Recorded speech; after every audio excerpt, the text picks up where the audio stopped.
Basta Batas. Basta Batas. Basta Batas. Live from our Vanguard Radio Network studio in Metro Manila with Attorney Edward Chico and Jen Galvez. In simulcast over 95.9 Big Sound FM Baguio City with Rico John Ferrer. Basta Batas is also heard over the following radio stations: 1188 DZXO AM, Cabanatuan City, Nueva Ecija; 95.3 Big Sound FM, Kawayan City, Isabela; 100.5 Big Sound FM, Tuguegarao City, Cagayan; 105.5 Big Sound FM, San Fernando City, La Union; 101.3 Big Sound FM, Solano, Nueva Vizcaya; 88.7 Big Radio, Tagbilaran City, Bohol; 107.7 Big Radio, Bungabong, Oriental, Mindoro; and 1395 DWMG AM, Solano, Nueva Vizcaya. This is Basta Batas. Mula sa Taguig Regional Trial Court, eksklusibong nakuna ng News 5 na idiniretso sa Taguig City Police Station sina Denise Cornejo at Simeon Palmaraz o mas kilala bilang Zimmeraz. Ngayong araw, nakaposas ang dalawa. Pinipilit ko silang kuhanan ng pahayag pero hindi na sila nagsalita. Agad silang isinalang sa medical examination at police booking process. Sinundo ng NBI sa isang lugar sa Mandaluyong ngayong gabi si Lee matapos ang kanilang pag-uusap. Hapon pa lamang daw matapos malaman ng NBI ang hatol ng korte kay Lee at mga kasamahan nito ay nagsagawa na sila ng mga effort kung paano makuha ang mga akusado. Si Lee raw ay nagpahatid ng mensahe sa kanila na gusto nitong sumuko sa NBI. Basta Batas. Basta Batas. Basta Batas. Mga kabatas, magandang hapon. Ang inyo pong video na napanood ay mula po sa Frontline Pilipinas at GTV. Nako mga kabatas, matapos ang 10 taon, hinatulan na sina Cedric Lee, Denise Cornejo at iba pang sangkot sa kasong serious illegal detention sa aktor na si Vong Navarro noong 2014. Bakit tumagal ng 10 years ang kasong ito? Nakuha lang ba sa connect ni Vong at celebrity status kaya naging pabor ang hatol ni Judge? O talaga daw bang modus operandi nila Lee at Cornejo ang ganitong estilo ng extortion kaya justice is served? Well, final na ba ang desisyon ng RTC o Regional Trial Court o may Part 3 pa itong teleseryeng kaso na ito? Lee Cornejo guilty as charged. May mga issue at batas sa ating aalamin at hihimayin dito lang po sa Basta Batas. Ako po si Rico John ng 95.9 Big Sound FM Baguio. Kasama ho natin si Ms. Jen Galvez at syempre ang attorney ng bayan, Attorney Edward Chico. Magandang hapon sa inyo mga kabatas. Nice to see you again. Good afternoon. Magandang hapon po sa inyong lahat, mga kabatas. Magandang hapon, Attorney Rico John Ferrer. Kung si Attorney Edward Chico po ang nag-iisang attorney ng bayan, pues, mga kapatid, mga kabatas, meron tayong manananggol ng bayan. Ang future, hari nawa ay maging manananggol ka. Manananggol sa umaga, Rico John Ferrer. Manananggal sa gabi. Ano kasi Harry Roque? Boy, bakit naman? Paano mo naman nasabi gano'n? Attorney Edward Chico, kaya ka yung kakaano naman kay Attorney Harry. Basta ako may iba akong nanananggal ako ng gabi. Ano tinatanggal mo? Mga garter, o di kaya mga yun lang naman. At saka manananggol asawa ng manananggal, di ba? Tama. Pababa ko lang tong stream deck kasi ginagano ko pa eh. Yung joke ko kay Harry Roque, joke lang. Joke lang kasi comedian si Attorney Edward Chico. By the way, ang totoo niyan, dalawa ang Facebook account ni Sir. Nalaman namin dalawa ang Facebook account pala niya. Isa sa umaga tsaka isa sa gabi. Ganon? Bakit kaya? Anong kaibahan daw nung yung account sa umaga tsaka hindi ko alam. May siya tanungin natin. Siyempre, hindi naman ako yun. Ikaw ba? Ano sa tingin mo, Ma'am Jen? Hula lang. May sinasabi ko sa'yo eh. Isa pa, nagsisimula ka na naman biyernes na biyernes. Pero mga kabatas, Maganda po yung pag-uusapan natin. Bakit Tanyok? Dahil ito po yung inaabangan ng ilan sa ating mga kabatas. Ano na ba nangyari sa kaso na isinampa ni Vong Navarro laban kay Denise Cornejo, Cedric Lee at I think 3 others, no, if I'm not mistaken. Tungkol po to sa kung naaalala nyo, 10 years ago, attorney, ang tagal. Bakit ang tagal? Diba? Ang tagal.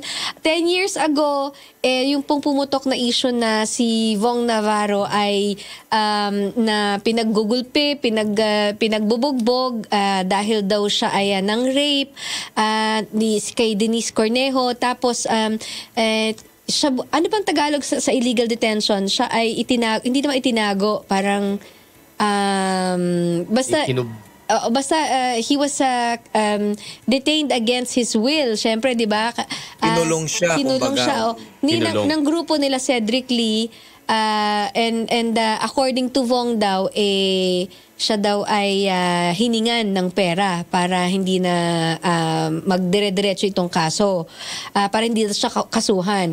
So, bumuelta si Vong. Eventually, siya po ang nagkaso. Pero I think si Denise Cornejo ay nag-file din ng acts of lasciviousness. But it was dismissed, attorney Rico Jan. Actually, ang final niya, nag-file siya ng rape, hindi ba? Rape and acts of lasciviousness, oo. Rape and, nung March 2023, na-dismiss yon ng korte dahil citing lack of probable cause. Oo, ang nangyari naman sa kaso nila Cedric Lee, at saka nila Denise Cornejo, may isa pang individual, ano ang pangalan niya? I'll get the names. Anyway, ang nangyari kasi sa kanila, sila man ay bineltahan at sinampahan ng kaso. Ngayon nga, nagkaroon na ng desisyon at sila ay nahatulang guilty. But of course, it's not yet the end of the road for them. Hindi pa naman tapos yung laban para sa kanila. Pwede pa namang i-apela yung kaso na yan sa pamamagitan ng pagpa-file ng tinatawag na notice of appeal. Pero mabigat po ang kaso na serious illegal detention. Kasi ang pagkakulong nito ay reclusion perpetua. Sa kaso kasi nila, I would assume, nung dinidinig ito ng RTC, malamang napayagan sila na makapag-post ng bail. O di syempre, meron silang pansamantalang kalayaan, pero dahil nga may conviction na, syempre binabawi ito. Ito yung dahilan kung bakit sila nakulong. Kung bakit, I think, if I'm not mistaken, even si Denise Cornejo, kasama pa siya mismo dun sa promulgation, ando doon siya, at diniretso na dinala na sila sa kulungan matapos yung hatol. At si Cedric Lee, since wala siya doon, attorney, nag-issue ng warrant of arrest, but he signified yesterday na gusto niyang mag-voluntarily surrender. So that's what he did. Pagka ganun ba, anong nangyayari sa warrant of arrest, attorney, sa mga kusang sumusuko sa kapulisan? Hindi kusang sumuko siya, maganda. Kaso ito naman ay may desisyon na nga, may hatol na, bagamat pwede pang iapila, di kung sumuko siya, hindi na siya hihiyain, hindi na siya huhulihin. At kasi mahirap din na siniservan ka ng warrant of arrest. So, kaya kinakailangan magpapatuloy na yan, hindi ba? Ngayon, syempre, marami silang mga maneuverings na pwede pa namang gawin.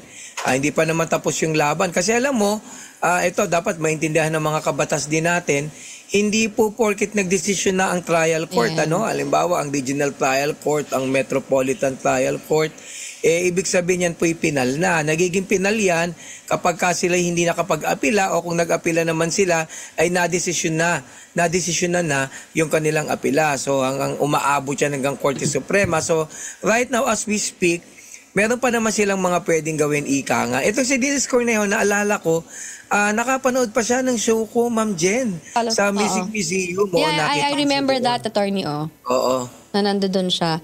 Kasi po mga kabatas, kung hindi nyo natatandaan, lagi namin sinasabi dito sa show, si Attorney Edward Chico ay hindi lang magaling na attorney ng bayan, but kung hindi, siya rin po ay magaling na komedyante. Very professional stand-up comedian. Akalain mo yun, di ba? Di ba? Dapat mapanood nyo siya. Magkakaroon niya ng show sa Singapore. So yung mga kabatas natin na nasa Singapore, puntahan nyo si Attorney Edward Chico. Hindi ko lang kung saan at hindi ko lang alam kung magkano. Mamaya sasabihin niya yun for sure. Hindi ko pa alam yung detalye, pero mga bali-balita, parang $40 yata. Wow, talaga naman. $40. Uy, nagle-level up ka na. But anyways, ang kagandahan po nitong hapon na to ay makakausap natin mismo yung abogado po Mr. Vong Navarro.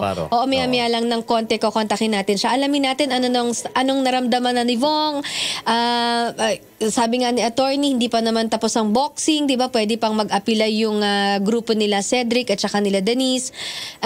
Hangga't hindi pa po yan nadidesisyonan ng Supreme Court, mga kabatas, kagaya ng pinaliwanag ni Attorney Edward Chico last week, hindi pa po huli ang lahat. Hindi pa tapos ang laban. Alright, Rico John Ferrer. May tanong lang ako kay Attorney Edward, hinatulan sila ng ng reclusion perpetua. Usually pag reclusion perpetua, ilang taon nito, attorney? Parang yata ang reclusion perpetua, if I'm not mistaken.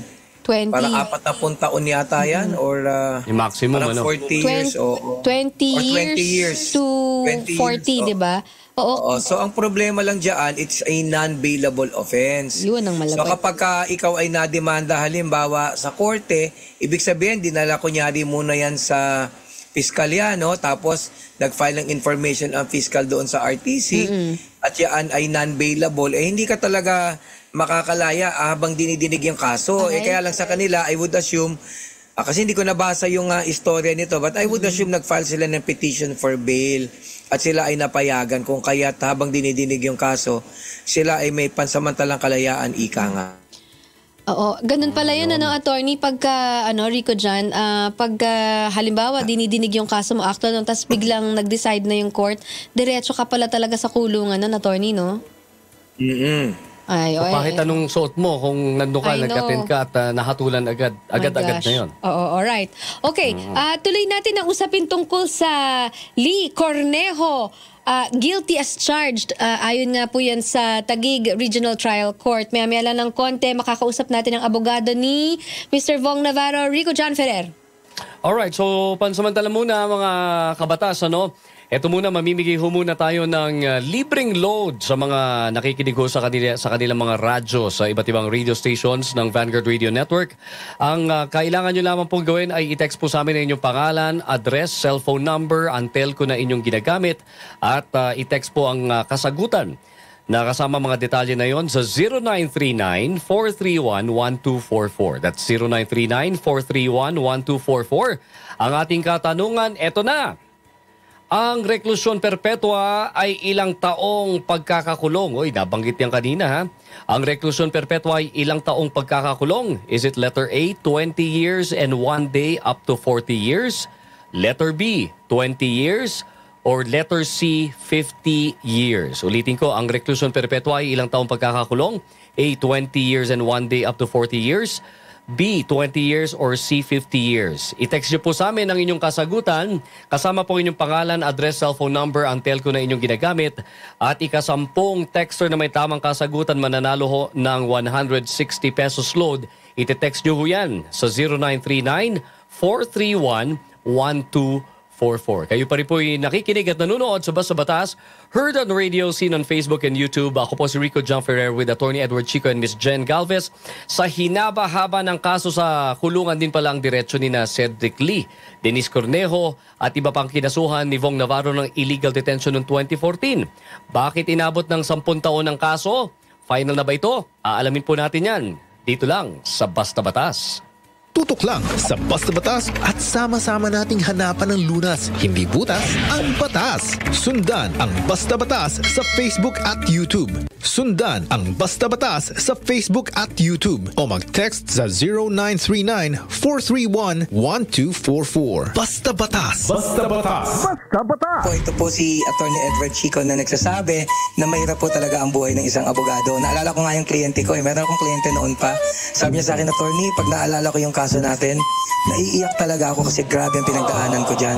So ang sagot ko nga sa kanya, alam mo ako, naiiyak din ako eh. Sabi niya, ganun ba? Bakit? Kasi pagka naalala ko yung kaso ngayon, naalala ko din hanggang ngayon, hindi ka pa ba yan? Basta Batas. Basta Batas. Basta Batas. Alright mga kabatas, ayun lang ang problema doon. Matagal din. Alright mga kabatas, ngayong pong hapon na ito, it's an opportune time para po ipakilala ang ating guest. Siya po ang legal counsel ni Mr. Vong Navarro. We have here on the line sa linya po ng telepono, Attorney Alma Malyonga. Hello Attorney, magandang hapon po and welcome to Basta Batas. Hello Edward, hello Jen. Good afternoon na. Good afternoon, Alright. Attorney Alma, with Rico Yes. John Ferrer. Opo. Naririnig Rico John po kayo, Madam, from Tuguegarao all the way to Oriental Mindoro and Tagbilaran City, Bohol. Live din po tayo sa Facebook and sa YouTube. Go ahead, Rico John. Oo. Alam mo, teka, bago tayo mag-umpisa, gusto ko lang banggitin, si Attorney Alma Malyonga ang isa sa mga iniidolo ng mga mas batang abogado na kagaya ko kasi talagang kilala sila. Mahusay, matalino. Graduate kasi si ma'am sa UP Talagang Law lang bata naman. no? Ang asawa niya ay UP Law din. I remember po ma'am, baka hindi niyo po nakalimutan, baka I would assume hindi niyo pa nakalimutan. Meron silang programa dati sa Radyo Veritas. Tama po ba? Di po pa, attorney? Yes, totoo yun. Actually, attorney, no, naalala ko na nung lumalabas kami, mga komento, pag may mga nakikinig raw doon, na medyo nasistress sila dahil medyo, madalas kami hindi magkatugman ng opinion ni Attorney Eric. So, hindi naman sobrang away pero nasistress na yung ibang nakikinig. No? So, Okay yun. Kami rin po minsan na-stress dito. Parang nanonood lang ng court hearing, nakaka-stress. Isa pa, no, nung sinasabi ni Apanyero, no, na parang ina-admire raw tayo ng mga batang abogado katulad niya. Tuloy, hindi ko alam kung matutuwa ako. Hindi ibig sabihin. Saan po? Kasi saan kayo, ma'am, hindi matutuwa? The fact that he's not really young anymore. Tumigil ka dyan, Galvez, ha? Idol namin si Attorney Malyonga talaga, oo. Okay. Kasi meron silang radio show nun, kasama niya si Manang Gwen. Pimentel. Oo, totoo yun. Tapos ang nangyari, ma'am, baka hindi niyo po maalala, hindi na po kayo nakakadalo. Ako tuloy ang pumamalit sa kanila pansamantala. Kaya pala nagkaalaman tuloy. Pero napakahusay na, ako masasabi ko lang yung credibility po ng mag-asawang Malyonga po talaga ay hindi matatawaran. Kaya pagkabisita natin sila, asahan natin mga intelihente ang mga sagot sa ating katanungan. Okay, mga kabatas, kapit tayo, Kasi matalino yung i-interview natin. Okay, game, ready, get, set, go. Rico John, pasok! Alright. Una, Attorney Alma Malyonga, kumusta ho ang po pakiramdam ng inyong kliyente si Vong Navarro ngayon? And my second question is, ito po bang naihatol naihatol sa mga akusado? Kasama na ho sila doon, kasama ho si Ferdinand Guerrero at si Simeon Palma Ras? Doon sa unang tanong, very obviously, masayang-masaya si Vong Navarro. Ay, napanood ko yung kanyang nung lumabas siya Showtime kahapon. Sobrang lugot na pasasalamat ang pinaabot niya. Pero meron siyang binanggit doon na na-share niya sa akin. Yung ginamit yung word na roller coaster. Kasi sa totohanan lang, nung una kong hinawakan itong kaso nito, 10 years ago, can you imagine? Akala ko madali lang yung kaso. Kasi napakalinaw naman, yung lumabas na CCTV. Hindi ba walang kaduda-duda na parang wala namang ginawa si Vong Navarro, kundi ito'y set up. Sa aking palagay noon, napakalinaw. But 10 years have passed. In the process, maraming paratang na maraming kinaratang kay Mr. Vong Navarro. Napakahirap ng pinagdaanan niya. And the amazing thing sa akin, Attorney Edward, at Jen Rico, the fact almost 10 years na namin nililitis ito, kasama namin ng Department of Justice, na si Vong Navarro, yung biktima, malinaw na Manila, biglang binaliktad sa Court of Appeals.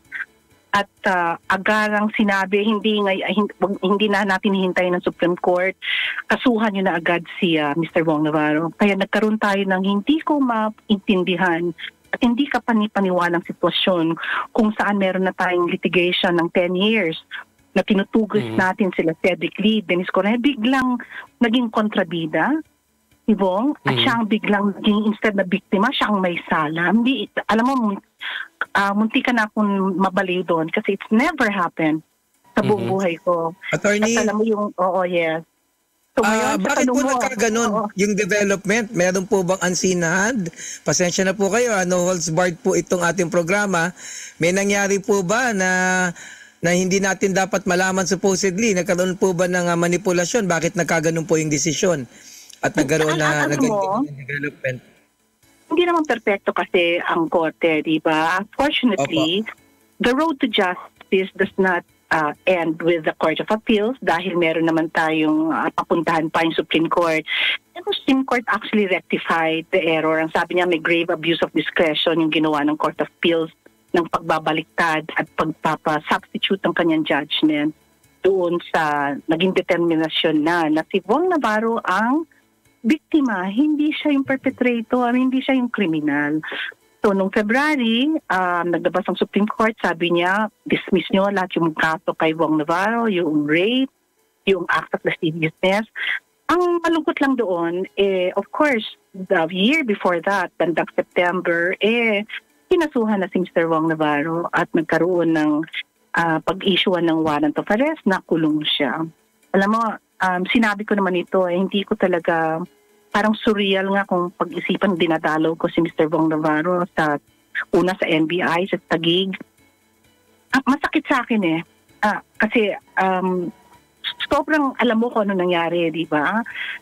But as I said, there's always, nabigyan naman kami ng bail. Ako yung nag-cross-examine ng lahat ng mga witnesses ng prosecution doon.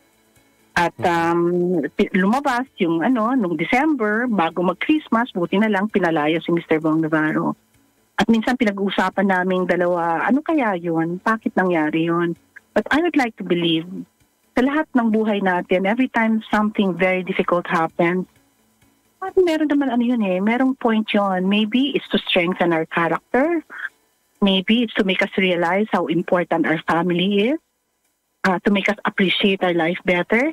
Makikita mo si Mr. Wong Navarro, nagpasalamat siya, makita mo mas malapit siya sa Diyos, napakalapit niya sa kanyang pamilya, he realized the value of his friends, his family, his wife. So anyway, yun ang unang tanong mo, anong feeling ni Mr. Wong Navarro? Masaya, pero medyo yung mga ghosts ng mga nangyari, minsan namumulto pa rin siya, sabi niya. So, ang magandang nangyari dito, nagkaroon ng parang tuldok. Hindi pa naman complete closure, but at least ngayon, he can really move forward. Kasi parang he put that behind him. Attorney Alma, you said na parang tuldok, hindi pa naman siya exactly tuldok, madam, kasi we all know po na hindi ba I would assume na iaakyat po nila ito sa Court of Appeals, di ba? I think magfa-file sila ng apila. Hindi po ba kayo like I know you're prepared, but are you preparing for something else? May mas mabigat po ba ang dapat niyong paghandaan? At baka mag-go all the way to the Supreme Court po ito? At kung ganun po ang mangyayari, Attorney Alma, ano po ang, I mean, I can just only imagine kung ano po ang iniisip at hinahanda ni Wong Navarro. How are you preparing for the inevitable scenario, ma'am? When I say kasi tuldok, ang ibig kong lang sabihin, gusto nang tapusin yung yugto na ito. And I'm talking of the chapter where trial is ongoing until nagkaroon ng conviction or acquittal. Fortunately for us, na-persuade ang korte dun sa ebidensya at yung batas. The court assessed all the evidence, and she clearly determined.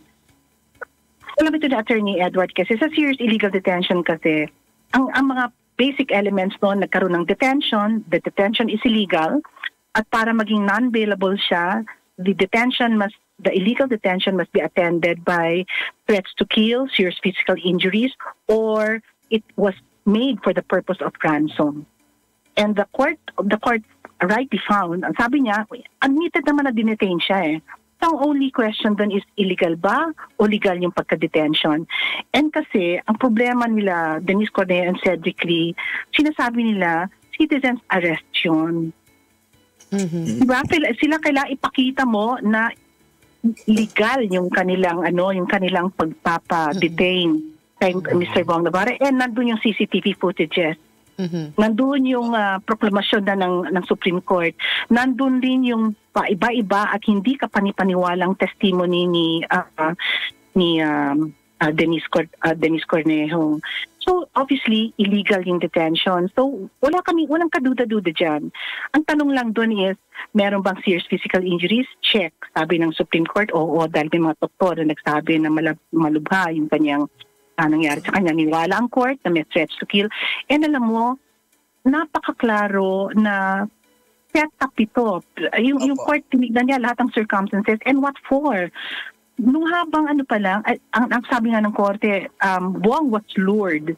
Ibig sabihin, para siyang how do you say lured? Yung parang nainganyo siyang, pinain siyang pumunta sa kondo. Nung nandoon na siya, inumpisahan na siyang sabihan na, rapist ka, wala pa nangyayari at wala naman nangyari. Hiningan na siya ng pera. Hanggang dinala siya doon sa police station, tinor siya, naggumawa ng police blotter. At napilitan si Buang Navarro na mag-sign sa isang police blotter na sabi niya, parang inaamin niya na meron siyang ginawa. At ginawa niya dahil takot na takot siya. Opo. And ang sabi sa kanya, naniwala rin ng korte, na the reason why pinagawan siya ng police blotter is para may insurance na magbayad siya. Bakit pinakawalan si Buang Navarro? Isipin mo na lang. Nung dinakip siya, may pera ba siya? Obviously, wala siyang pera. Naka-shorts lang nga siya eh. Paano sila makakakuha ng pera? Kailangan siyang i-release. Paano sila makakasigurado na magbabayad siya? May police blotter eh. Kaya nga sinabi sa kanya, magbayad ka lang, gawin mo lang yung sinabi mong gagawin, mawawala yung police blotter niya. That's why, ang nangyari kaya na-persuade rin ng korte na merong extortion to, nag-text kasi si Cedric Lee, he admitted it. Nung pagkawala sa kanya, tinext niya yung bank account number ni Denise. Sabi niya, dito ka magde-deposito. Tapos, sabi niya, pag manggago ka, alam mo na, mas malala pa yung mangyayari sa'yo. And then after that, nung nakita na niya na hindi nagbabayad si Buang Navarro, nang text pa siya, sabi niya, ayan pala, nagsumbong ka pala sa NBI, tapos nagmumura-mura na siya, ganyan. So, very obviously, hindi ito inosenteng, walang rape, walang act of lasciviousness. So malinaw. So I encourage nga anyway yung decision naman ay I think it's a matter of public record. Yes, ma'am. Yes po. Ma'am, attorney, ito po sinuyod namin ang social media, no? May mga bali-balita at base sa mga netizens na malakas at may connection at may pera daw itong kampo halimbawa ni Mr. Lee, nangangamba ba kayo na baka maging factor ito sa kanilang desisyon na iapila ang kaso? Would that be a problem with respect to the disposition of this case? Alam mo, hindi. So, umpisa, nung hinawakan namin tong kaso na ito, we were determined na gagawin namin yung aming trabaho. It's not just me, by the way. Dito sa opisina, there have been lawyers who have been working with me. Si Attorney Christopher Capul, si Bon Arcilla, they've been part of the team. I've just been the most visible. But pinagtrabahuhan namin yan 10 years. Alam namin, we were confident. Trabaho lang kami. Sa totohanan lang, wala kaming kinakausap, wala kaming ina-appeal, wala kaming... This is just work.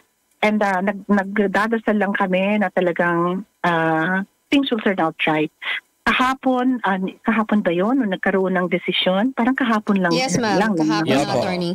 Parang panaginip nga na hindi namin alam po anong mangyayari. Sa tahanan lang. Kaya nung unti-unting kasi dispositive portion lang binasa. It's a 94-page decision. Sabi ng korte, diretso na tayo sa dispositive portion o gusto niyong basahin ko ito, mahaba ito. Ma'am, para po sa kaalaman ng ating mga kabatas, ano po yung what is that again? Yung dispositive portion, yun yung portion ng desisyon kung paanong hinahatulan na nung korte. Okay. So, umpisay sasabihin niya, sa bandang huli. Nakalagay ng wherefore. Ayan wherefore. Mga kabatas, pag kayo ay binasahan na ng wherefore, patay, ayan na. Kapit na. Okay, ito nung binabasa ng korte sa amin, wherefore, premises considered, this court hereby finds accused. So, sinabi lahat ng akusado. Sinabing guilty. Lahat ako mismo talagang parang guilty beyond reasonable doubt for the crime of serious illegal detention. Puntong hininga ulit. wow, parang Ay, gano'n. hindi ka ba naiyak, ma'am? Or what? Alam mo, totohanan lang, kasi bago yung hearing, nagdasal na kami, ako mismo. Inaalay ko na sabi ko, I accept whatever happens. We did the good work. Lahat ng members ng team, congratulate ko na. Sabi ko, whatever happens, congratulations. Thank you very much for all the hard work. It's all there already. No regrets. Wala tayong iniwang dapat na ginawa natin lahat. So pagkatas nun, it was only after tapos na doon ako medyo nanginig ng konti, realizing na wow, Nag-sink in tapos na. Nag-sink in na, it's finished. 10 years yan. 10 years, can you imagine? Correct. Mas maganda ako 10 years ago. Maganda ka pa rin naman, ma'am, ngayon. Bata rin sura ko, no? Attorney, Pero sagutin ma'am, mo hindi yan. naman daw nawawala ang appeal ninyo. Oh. Yun, di ba? Ang siguro ang tanong ko lang, ma'am, where do we go from here? Ito, itutuloy lang natin, obviously, definitely. Pero may mga aligasyon daw na nag-iingay lang daw itong kampo ni Bong Navarro, masyado daw pa showbiz. Nababasa ko yan sa internet pa sa social media. Ano po ang mensahe niyo para po sa mga tao na nagpapakalat ng mga ganitong klaseng narrative? Alright. Pasensya lang. Unang sasabihin ko sa kanila is, pasensya po kung tingin nyo ay ito yung reaction namin. Kung minamasama nyo na kami nagpapakita ng appreciation at katuwaan. Hindi natin kasi mapipilit yung mga tao sa kanilang opinion. Ang alam ko lang, pinaglaban kasi namin yung katotohanan. Bong Navarro's truth for so long. And it's not been smooth sailing. Maraming nangyari along the way. As I said, nagkaroon pa ng sampahan ng kaso, nagkaroon ng kulungan na dapat hindi nangyari. So if we celebrate, we just don't sa totohanan lang, this is not directed towards the accused. It's not as if pinagtatawanan namin sila or That's a good one. It's just that what we are celebrating is actually the work that was done, the fact that in this country, there is hope. Medyo kahit na matagal yan, it may be an arduous journey, but what is important is that you get to your final destination. So I don't apologize for expressing happiness. I hope, pasensyahan na lang po, no? Pasensya na po. Hindi naman kami, we're not mocking anybody, we're not trying to put anybody down. We are just saying thank you God for being with us, for guiding us to do the right thing. Yun ang alam namin. So, yun lang. So, pasensya na po. Attorney, on the other side of the coin, marami rin nagsasabi na modus operandi raw ho nila Lee at Nicola Cornejo ito, and meron ho ba mga iba pang nagreklamo na similar case against those accused? Mahirap kasi magsalita dahil we are lawyers, hindi ba, attorney? We cannot, hindi naman tayo pwede mag-speculate. Ang dami namang kwento-kwento just because magkaroon ng kwento. Importante na prueba ba? But in this particular, ang masasabi ko lang, what we have been saying from the very beginning, Bong Navarro was a victim of a crime. Under our system of law, those who commit a crime should be prosecuted. They should be convicted, and they should suffer the consequences of their wrongdoing. Ganun lang naman yun, di ba? Hindi pa lahat kayo, hindi pa tayo natutuwa na dito sa bansa natin, at least, sinasabi, napaka-famous kung may karapantan ka, ipaglaban mo. Pero alam mo yung sa totohanan lang, yung portion na ipaglaban mo, ang hirap no? Correct. Ang hirap mo. It's easier said than done. Attorney Alma, for my last question, sabi niyo po matuwa because, justice, umikot, tumakbo ang gulong ng hustisya sa bansa dito sa kaso na isinampa ni Mr. Bong Navarro.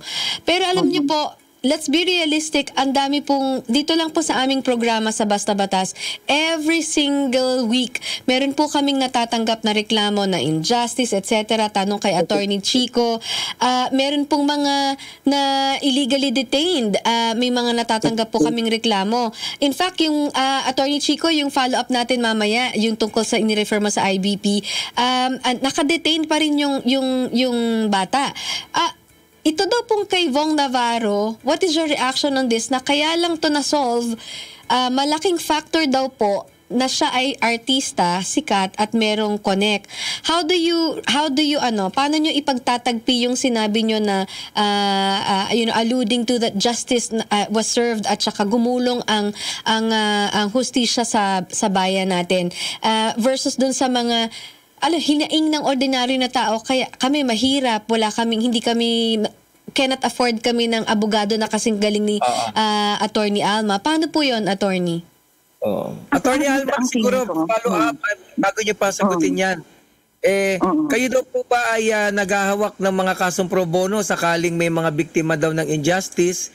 At may mga nagtatanong lang po kung maaari daw po bang makipag-ugnayan sa inyo. I have. Marami na akong nahawakan na mga kaso na alam naman ni Attorney, ni Panyero yan hindi ba? Oo. Kasi ma'am, ipapasa daw niyo po sa inyo. Yun lang yun, ma'am. Lalo na. Masyado nang madami sa amin mga bata. Magtulungan tayo. Sa totohanan lang, wag naman sabihin na napalaya lang si Yvonne Navarro ay dahil magaling ang abogado niya, etc. Pero magaling kayo talaga din to begin with. That has to be clarified. Thank you. Tatanggapin ko na lang. Kasi usually pag ginagano sila sabi, hindi naman. So, thank you na lang. Mas madali kasing tanggapin yung thank you. So, but I may not be the best, but I do try my best. Fighting for causes, something that is close to my heart. I do try to help. But pasensya na rin po. There was a time kasi na talagang tumatanggap ko ng tawag regularly, tapos nag-a-advise ako, etc. Medyo mahirap lang kasi yung time mo. Sabi nga sa akin ng isang advisor ko, na sabi niya, alam mo, hindi kasi Buddha na napakaraming mga kamay. Di ba? Dadalawa lang yung kamay mo. There's only so much that you can do. So, ang masasabi ko lang sa inyo, I will try my best. I will continue to try my best. Oo. Attorney Alma, manood daw po kayo ng show ni Attorney Edward Chico para makilasaman daw kayo. Attorney Alma, may show ako. Sama niyo daw si Ma'am Navarro para mapatawa. Nanood si Manang Gwen. Inform pala, Attorney Alma, ako po kasi I'm also a professional stand-up comedian, yung parang Jokoy, ganyan. Sana po manood naman po kayo dahil yung huling show ko, nanood po sila Justice Leonen. Yes. At inokray po niya. Opo. Ganito. Seryosohan. Text mo sa akin. Ayan. Text mo sa akin. Sige pa. Correct. Attorney Edward Chico, may question ka pa kay Attorney Alma. Siguro po, na lang po, ma'am, siguro mensahe sa ating mga kababayan. Siyempre, merong mga kampe kay Yvonne Navarro at meron din namang mga naratibo na pinepedal ng parang kampe doon sa kabilang partido. Sa bandang huli po, ano ang mensahe niyo po sa nagtutunggal? Ano daw message mo, Attorney Alma? Naputol lang si Attorney. Ang daming pwedeng sabihin, I think we should celebrate life. We should be hindi lang yan, we should be filled with gratitude for every blessing that comes in our life in whatever form that may be. And I think ang mensahe ko siguro, lahat tayo magpursige.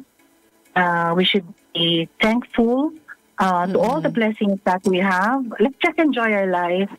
And katulad nito, as I said, there are always two ways of looking at things. Pwede mong tignan yung isang bagay, ang baso, for example, full, empty, and let's just be optimistic.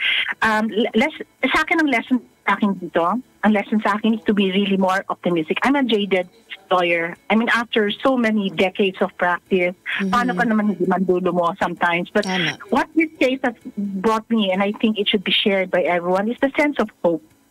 Matagal man ang justisya, it will come. Let's just in its own time, and let's just look at let's just pray to God, and His will be done. I've always said that His will be done, whatever happens. Alright. So siguro yun ang mensahe ko. Ma'am, on behalf of Basta Batas at Vanguard Radio Network, pakiabot po kay Mr. Vong Navarro ang aming pagkagalak sa pagkakamit ng hustisya para sa kanya. At congratulations din po sa inyo, Ma'am Alma, Attorney Alma Mayonga, and sa inyo pong team. Sabi nga ni Attorney Edward Chico, idol daw kayo ng mga nakakabatang abogado. Siya po ay nandun sa gilid, nasa gitna. Di ba, Rico Chan? Gary ka dyan. Thank you. Alright, Attorney... mo sa akin, sige. Ay, sige po, ma'am. Apa. Attorney Alright, Alma thank you. Mayonga, thank you very much for your time with us. Ang legal counsel po ni Mr. Vong Navarro. God bless po. Ingat po palagi, ma'am. Sa inyo rin. Thank you. Alright. Mga kabatas, ang legal counsel po ni Mr. Vong Navarro, Attorney Alma Mayonga. Alright, mga kabatas, ito muna. Ang reklusyon perpetua ba ay ilang taong pagkakakulong? Baka nakalimutan nyo na yung unang tanong natin. Ang reklusyon perpetua ay ilang taong pagkakakulong? Is it letter A, 20 years, 1 day up to 40 years? Letter B, 20 years? Letter C, 50 years? I-text po sa amin ang inyong pangalan, address, cellphone number, telco na ginagamit at ang kasagutan. 10th texter na may tamang kasagutan ay mananalo ng 160 pesos load. Mga kabatas, ito. Yung mga tanong nyo na may kinalaman ho sa batas, sasagutin na ho yan. Malinaw pa sa sikat ng araw. Kahit nag-aano kainit ang sikat ng araw, malinaw na malinaw. Ng attorney ng bayan na sobrang linaw, nakakasilaw. Yan po, baka kasama natin, Attorney Edward Chico, dito lang sa Basta Batas. We're going back in time. My heart goes sha-la-la-la-la.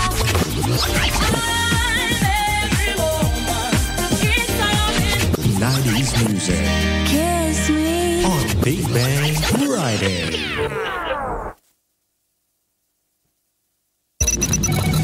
Libreng payong legal ng attorney ng bayan na si Attorney Edward Chico sa Basta Batas. Diba? Alam mo, speaking of 20 years na pagkakulong, hindi ba? Naalala ko yung kwento ng isang asawa na after 20 years of their marriage, umiiyak siya. Sabi niya, alam mo, kasi naalala ko 20 years ago, muntik akong makulong. Naiiyak lang ako kasi naisip ko, kung palang nakulong na lang ako at hindi kita pinakasalan, ngayon palalaya na ako. Joke yan ni Kuya Abet Alberto Pascual ng Muñoz na niya daw, di ba? Sabi ni Mary Ann, kumapit na nga, nakakapit na kanina pa. Okay ba? Pero seryoso, no, mabigat talaga yung mga kaso at usapin, lalo pa kung controversial yung case. But at the end of the day, syempre, hindi pa yan tapos. Hopefully, sa bandang uli, yung tunay na hustisya talaga ang makamtan natin. Sana walang gumamit na impluensya, walang gumamit ng pera or kapangyarihan, at manaig ang ebidensya lamang. At yun naman ang pinapanalangin natin pag may kaso, di ba? Mag-a-appeal daw sila sa Court of Appeals, attorney, ang grupo nila Cedric Lee. Antayin natin yan. Okay, alright. Talagang karapatan din nila yun na mag-appeal, kung sasakali, hanggang umabot sa Supreme. Pero, attorney, pagka umabot sa Supreme Court, wala nang, yung final and executory mula sa Supreme Court, tapos na laban. Syempre wala na kasi syempre dapat may katapusan din naman. Hindi naman yung pwedeng yung after ng Supreme Court magpa-file ka uli. So syempre ang final arbiter, diba, yung huling magsasabi na kung ano ang dapat maging desisyon ay ang Korte Suprema. Hindi na dapat madagdagan pa yan, dahil wala nang katapusan. Yung pangalang RTC level 10 years na. Oo nga, I would assume sa campus syempre nila. Pero sa kampo nila Dennis Cornejo, syempre gusto nila mabilis yung maging desisyon dito sa Court of Appeals, di ba? Para nga naman ika nga hindi sila malagay sa alanganin kasi lalo pat nakakulong sila ngayon. Pero attorney, mahal ang mahal pagka magpapa-appeal ka ng kaso sa Court of Appeals hanggang Supreme Court. Tama? May karampatang mga hindi naman, syempre, kung ano yung bayad mo sa abogado mo, sinasabi mo pa maglalagay sila, wala namang gano'n. So, wala tayong gano'n, DJ dito. Your Honor, I object. Para nga. Sinabi na ba na nanggul ka Ano ba? Armstrong, i-text mo sa 0939 431-1244. Wag yung boy na naman si Armstrong. Oo, nanonood na siya sa atin, regular na siya. Armstrong, wag mo dito sa Armstrong. Oo, Armstrong, tawag ka. Nakalimutan ko na, Armstrong, paki-chat, Pakichat nga dyan. Ano nga tawag natin kay Ma'am Jen last week? Nakalimutan ko eh. Ikaw nagpaalala. Ano ba? Nakita ko nga dito, hindi ko pinapansin eh. Nilagay na naman niya dyan? Nilagay na Meron dito. na naman? Ikaw, meron na Armstrong, sasakalin kita. Sinagot na ba ni Armstrong? Kanina pa niya nilagay. Hindi ko, I was ignoring it. Ano nakasulat? Ano ba nakasulat, Ma'am Jen? Loko to si Armstrong. Ano nga nakasulat? Sabi niya. Ikaw magbasa. Ano exact words? Ayan, Sige na. basahin mo. Basa. Makibasa nga, DJ Rico. Hinahanap Ayan ko na, eh. nasa screen na. Ayan, Basa. Magandang hapon, Attorney Sir Rico, at kay magandang at sexy na dakilang unanay. Ayun naman eh. O, Maganda diba? at sexy naman pala. O, tsaka dakila. Dakila naman. Diba? May pambawi sexy. Dakila pa? Hindi nga ako Ma'am, bakit sexy. ka naman ba't mo i-ignore yan? Isipin mo, maganda, sexy, dakila, unanay. Ano mo doon? May klamo mo doon. Ano na lahat? Ang pa-plastic Ikaw lang naman na nagbibigay ng masamang kahulugan ng unanay. Dapat nga maging proud ka.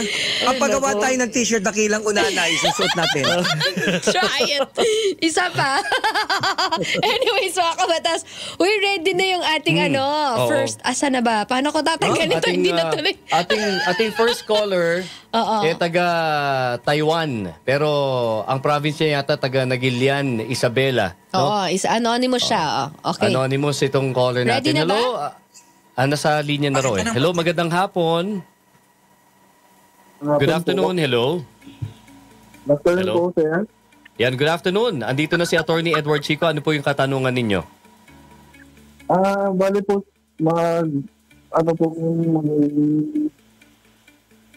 gagawin po kasi may post po kasi na court accusation po sa FB po. May screenshot po. Tapos yung kalibing partner ko po yung pinangalan. Malinaw ba? Parang hindi Parang tama ba? May nag-post ng mga false allegation? Oo. Anong klaseng false allegation po? Kasi importanteng malaman natin kung ano mismo yung para ma-desisyonan natin kung ito bang mga pinost niya ay bahagi ng kanyang karapatan na magpahayag o kanyang freedom of expression o ito ay hindi na protected speech at maaaring maging dahilan para managot siya. Ano po yung specific false allegation? Halimbawa, kapag sinabi mong pangit si DJ Rico, false allegation po yan sapagkat siya ay gwapo. Reclusion perpetua yan. Oo. Ano po yung false allegation daw mismo? Tignan ko lang po si okay, sige. Habang nag-iintay si Sir, Attorney... Isa kasing OFW tong si Sir. Pero siguro sagutin ko na lang. Pag sinabi kasi natin false... Okay, ganito po kasi ho yan. May mga pinost daw sa social media, tama ba? DJ Rico? Oo daw. Okay. So ganito po yan, sir. Kung hindi niyo masabi kung ano yung false allegation yan, ipapaliwanag ko na lang yan in the general sense para at least magkaroon kayo ng gabay or giya. Una po sa lahat, tandaan nyo, karapatan po ng isang tao, bahagi po ng kanyang karapatan sa saligang batas, ang magpahayag ng gusto niya sabihin. Ang tawag dyan ay freedom of expression. So as a rule po, pinapaboran ng batas at ng korte at ng ating legal system, yung kalayaan mo na magsalita, maliban po kung yaan ay papasok sa tinatawag natin unprotected speech. Ibig sabihin, ito ay mga salita, mga pahayag na lumalampas na doon sa karapatan na binigay sa'yo, parang inabuso mo na. At kapag inabuso mo yan, ang isang halimbawa niyan ay magre-resulta yan sa tinatawag na libelo or cyber libel. Kagaya ng sinasabi ko, unang-unang elemento ng cyber libel po, yung defamatory imputation. Ibig sabihin na defamatory imputation, meron paninirang puri po na sinabi sa inyo. Pero hindi po porket sinabihan kayo ng pangit, ibig sabihin paninirang puri na po yun. Halimbawa, pag minura ka, hindi yan paninirang puri, sabi ng Korte Suprema, it's not even slander kasi yan ay expression lamang ng galit. So halimbawa, nag-away tayo sa social media, tapos minura ka doon, pinost ko yun, it would not amount to cyber libel sapagkat hindi paninirang puri po, hindi slanderous yung pong pagmumura. O kaya yung mga general words, lalo na sa mga politiko. O sinabi mo, halimbawa, si Senator this or si Senator that ay corrupt.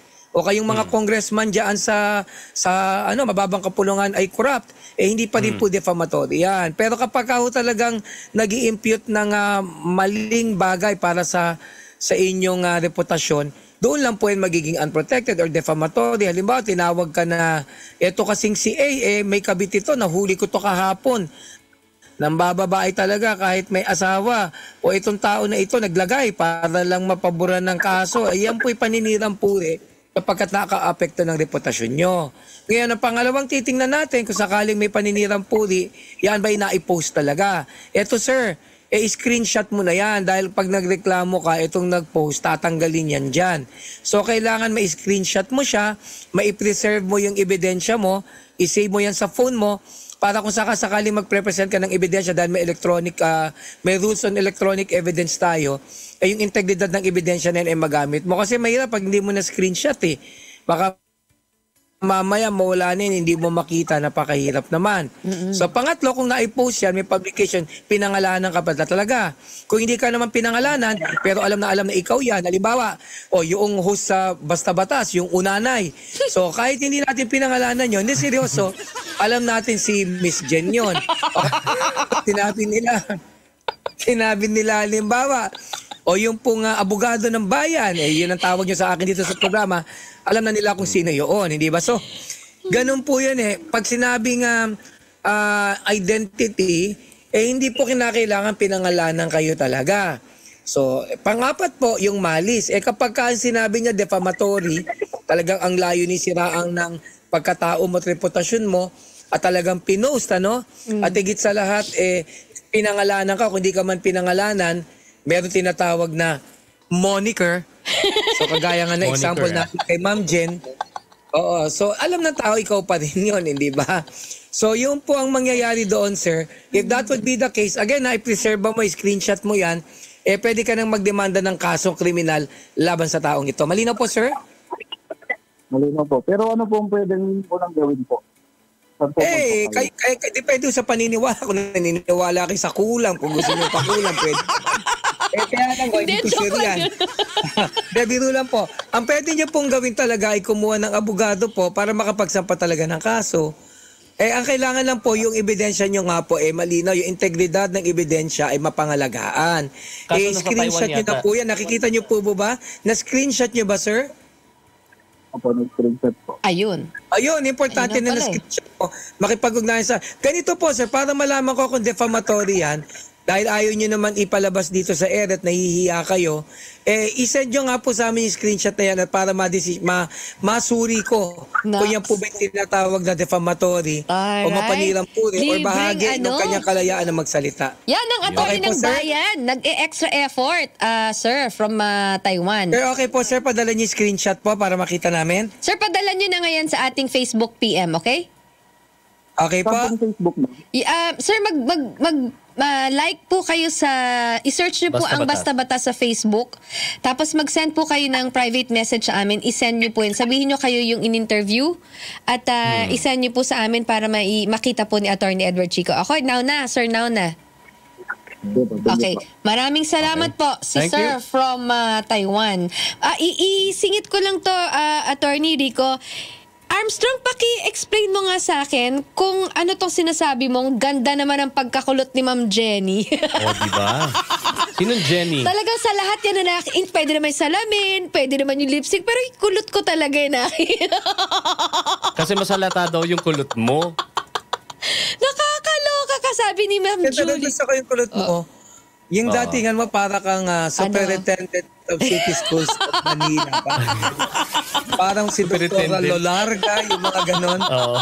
Dr. Santillan. Ay, nako, mga kabatas. Sabi ang ganda. Mga kabatas, linawin ko lang, alam ko pala kung bakit ganyan ang buhok niyan. Kasi pag ako ay pupunta ng studio, minsan maaga Edward ako. Chico! Isa. Alam ko kung anong sikreto na bakit ganyan ang paliwanag mo. Pag maaga ko nakikita kong gano'n, kausap ko, aba, bakit ganito ang ginawa? Charlotte Tanohan ng House of Polvoron kanina. Binigyan ako dito.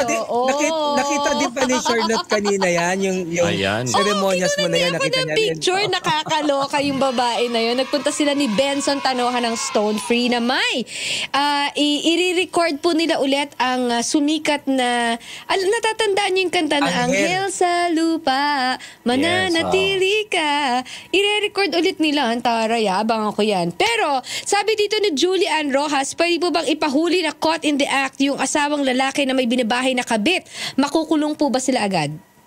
Well, unang-una sa lahat, kung may ibinahay siyang kabit, syempre, technically, pwede mong ikaso na dahil nahuli mo siya, ikukulong mo yan. Pero ang problema kasi, sa usapin ng kabit, mas evidensyari siya. Hindi siya sobrang lantaran, kagaya limbawa na may nakita kang sinaksak, maaari mong ulihin ng pulisya, kahit walang warrant of arrest, kung yan ay iginawa po sa isang paraan na may personal knowledge yung police na ginawa yung krimen o gagawin pa lang or kagagawa pa lamang. Yung pagiging kabit kasi, syempre, debatable yan. Sabi mo, kabit siya. Sasabihin naman niya, hindi. Di ang mangyayari niya, pupunta kayo talaga sa piskalya. Hindi na niya ibig sabihin. So kasi ganito po yan. Para po maaresto ka, kailangan magsapakan muna ng kaso sa piskalya at mag-i-issue, pag may information at napunta sa korte, mag-i-issue na tinatawag na warrant of arrest. Because as a general rule, hindi ka pwedeng arestuhin ng walang warrant, maliban na lang kung ito'y papasok doon sa valid warrantless arrest. Kailan nangyayari yan? Kapag kagaya na sinabi ko, gagawa ka ng krimen, gumagawa ka ng krimen, or kagagawa mo lang ng krimen, at may personal knowledge yung nag-aresto sa'yo na ikaw talaga ang gumawa niyaan. At marami mga exception yan, di ba? At mahaba ipaliwanag. But long and short of it, pag nahuli ka sa akto na gumagawa ka ng krimen, maaari kang arestuhin kahit walang warrant of arrest. Ang problema lang yung usapin ng kabit kasi, debatable yun, hindi ba? Pwede niya sabihin, magkaibigan sila, hindi ba? So, bakit magkasama kayo sa bahay? Close kami, bakit? We pray together. O pwede niya palabasin kasi na gano'n, hindi ba? So, kaya ang nangyayari para sa usapin ng mga pangangaliwa, mas maganda hulihin mong may ginagawa. Di ba? Yun ang talagang pinaka mabisang mabisang talagang caught in the act yun Hindi mo naman pwedeng naipasa. Sabihin mo na ipasok lang. Di ko nga rin alam. Hindi naman pwedeng gano'n, hindi ba? Your Honor! Kaya na ko sabihin, hindi ba? Hoy, bakit tupad kami? Sino ka? Hindi ba? So, yun lang yung sinasabi ko. Sana maintindihan nyo po yan. Again, pwede kang arestuhin ng walang warrant kapag gumagawa ka ng krimen. At may personal knowledge ang pulis, sa kanyang harapan, nakita niya gumagawa ka ng krimen. Pero syempre, yung mga aligasyon, mahirap establish yan ang tawag doon, evidentiary. Mas nangangailangan ng masusing pagrepaso ng mga ebidensya. Kaya imbis na ipa-aresto mo, magsasampa ka na ng kaso. Yung mga usapin ng ibinahay, kabit siya, hindi yan naman pwedeng makita agad sa isang kita lamang na, ito, kabit nga ito, hindi ba? So, hindi naman pwedeng ganun po yan. Okay. Ma'am Jonaline, sasagutin po ni attorney yan maya-maya lang ng konti. Go ahead, Rico John. Alright, nasa linya ng telepono, taga Benguet ito, anonymous caller natin. Nasa linya ng telepono, attorney. Gusto kanya makausap personally dahil mukhang naririndi na siya sa pinagkautangan niya. So, andito ang ating anonymous caller. Hello, hindi pala. Monetary support pala itong kanyang itatanungin. Sorry. Taga Benguet. Okay, hello. Magandang hapon. Good afternoon po, attorney. Go ahead, ma'am. Go ahead. Attorney, yung 3 months po ba na hindi pagbibigay ng support sa bata, considered po na abandoned na po yun, attorney? Yun namang hindi pagbibigay po kasi ng suporta na pinansyal ay hindi naman tinatawag na abandonment per se. Ibig sabihin, ayaw lang magbigay ng suporta. Kung if is around, kaya lang ayaw naman magbigay ng suporta. Teka lang po, yung po bang bata ay legitimate child po? Mag-asawa yung lalaki at babae? Hindi po? Legitimate po, attorney, mag-asawa po kami. Kung mag-asawa po kayo, ano po, ang gagawin niyo po, demanda niyo po itong tao na ito. Pwede kayo magsampa ng civil case for support. Or if not po, pwede kayong itry nyo, magsampa po kayo ng VAUSI po, Violence Against Children and their Against Women and Their Children Act po yan. Ibig sabihin, pag hindi nagbibigay ng suporta, it may amount to what we call economic abuse, inaabuso ka sa aspetong ekonomiko, pwede mo idemanda kasi nagbibigay ng suporta. Nasaan po ba yung lalaki na ito? Nasa Benguet po ako, attorney. Siya po ay nasa ibang municipality, nasa Mountain Province po ba, attorney? Pero nakakapag-usap naman po kayo. Ayaw lang magbigay ng suporta. Unresponsive po siya, attorney, sa mga messages ko. Hindi po siya sumasagot. Bakit niyo po gustong i-entertain yung idea ng abandonment? Gusto niyo po ba siyang tanggalan ng tinatawag nating parental authority para kayo na lang ang magdidesisyon para sa anak ninyo? Yun po ba? O gusto niyo lang siya magbigay ng suporta? Ano ang gusto niyo po? Kasi kung anong gusto niyo, yung po ang ipapayo natin na pwede niyong gawin. Yung po, attorney, yung sustento po sana. Ayun. So kung ang issue sa pagsasustento, kayo naman hindi magkabarangay, mag-ibang municipality kayo, dumiretso na po kayo sa korte, magsampa kayo ng kaso for support kung gusto nyong civil case. Pero kung gusto nyong ipitin siya, may mga kaso po tayo, tinatawag nga po VAUSI, economic abuse. Ang may papayo ko po, kung wala kayong pera, pumunta po kayo sa pinakamalapit na PAO office po dyan sa inyong munisipalidad. Kadalasan kung nasa ng munisipyo, ando doon ng korte, at kung nando ng korte, ando din ng PAO office. At kung hindi sa PAO office, sa inyo para matulungan po kayo. Okay po? Okay po, attorney. Alright. Maraming salamat po from Benguet. Thank you, ma'am. Rico John, siguro bago natin isa lang yung ating next caller, mag-formatics muna tayo, no? Alright, sige. So mga kabatas, huwag kalilimutan ng ating text line, by the way. Pwede pa rin mag-text 0939-431-1244. Alright, you're tuned in sa Basta Batas, heard on radio, seen on Facebook and YouTube. Proud founding member of the Kapisanan ng mga broadcaster ng Pilipinas, now celebrating its 51st year anniversary. Live po tayo sa mga sumusunod na Vanguard Radio Network stations. 1188 DZXO AM, Cabanatuan City, Nueva Ecija. 95.9 Big Sound FM, Baguio City. 95.3 Big Sound FM, Kawayan City, Isabela. 100.5 Big Sound FM, Tuguegarao City, Cagayan. 105.5 Big Sound FM, San Fernando City, La Union. 101.3 Big Sound FM, Solano, Nueva Vizcaya. 88.7 Big Radio, Tagbilaran City, Bohol. 107.7 Big Radio, Bungabong, Oriental, Mindoro. And 1395 DWMG AM, Solano, Nueva Vizcaya. Sundan ang Basta Batas sa bago nitong time slot tuwing Biyernes. Ang Basta Batas ay mapapakinggan sa mga piling himpilan ng Big Sound FM at Big Radio, 1188 DZXO AM at 1395 DWMG AM. Mapapanood din kami sa Facebook at YouTube channels. Basta Batas. Basta Batas. Basta Batas. Ito po si Attorney Edward Chico na nagsasabi na mahirap po talaga ang buhay ng isang abogado. Naalala ko nga yung kliyente ko. Meron akong kliyente noon pa. Sabi niya sa akin, Attorney, pag naalala ko yung kaso natin, naiiyak talaga ako kasi grabe ang pinagdaanan ko dyan. So ang sagot ko nga sa kanya, alam mo ko, naiiyak din ako eh. Sabi niya, ganun ba, bakit? Kasi pagka naalala ko yung kaso ngayon, naalala ko din hanggang ngayon, hindi ka pabayaan. Basta Batas. Basta Batas. Basta Batas. Alright mga kabatas, sa mga nanonood naman po sa atin via social media sa Facebook Live at sa YouTube Live, ito naman po pagkakataong ninyong manalo ng 160 pesos load. Ang kailangan nyo lamang pong gawin, i-hashtag Basta Batas. Answer nyo po ang inyong mga kasagutan sa ating comment section sa Facebook Live at sa YouTube Live. Alright, ito po ang ating katanungan. Ang kasong serious illegal detention ay isang non-bailable offense. Tama o mali? Ulitin ko, ang kasong serious illegal detention ay isang non-bailable offense. Tama o mali? Hashtag nyo po, hashtag Basta Batas tama or hashtag Basta Batas mali. Or hashtag Basta Batas ang lagay di ba? Oo. So tatlo lang pagpipilian nyo. Hashtag Basta Batas tama, hashtag Basta Batas mali, hashtag Basta Batas ang lagay ang kasong serious illegal detention ay isang non-bailable offense. Alright? So i-hashtag nyo na po ang inyong mga kasagutan sa ating comment section sa ating Facebook Live at YouTube Live. At syempre, nako, may mababa ang ang upo. Resistensya. Tuloy-tuloy pa rin po ang libreng tuloy-tuloy pa rin po ang libreng payong legal dito naman po sa Basta Batas. Tutok lang sa Basta Batas at sama-sama nating hanapan ng lunas, hindi butas, ang batas. Sundan ang Basta Batas sa Facebook at YouTube.